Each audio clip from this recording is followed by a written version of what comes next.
Quand tu veux manger, tu ne manges jamais à l'enceinte de l'église. Jamais, jamais.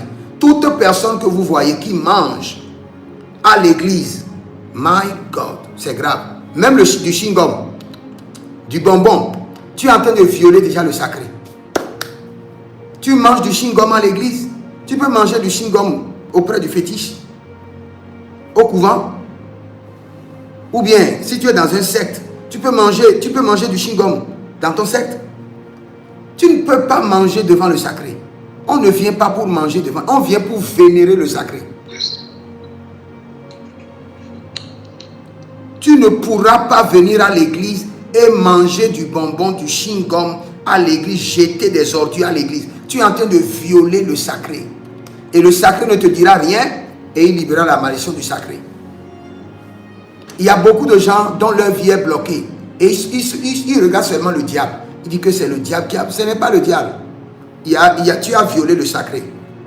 Il y a un vœu que tu as fait au Seigneur que tu n'honores pas.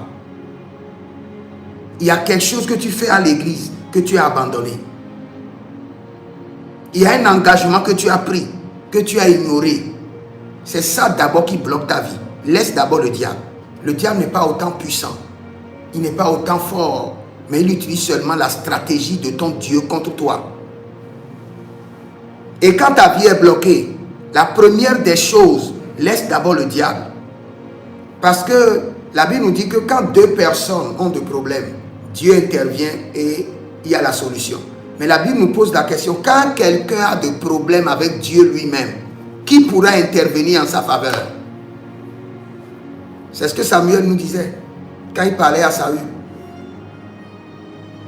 Donc quand tu as des problèmes en traitant le sacré, tu ne sauras pas.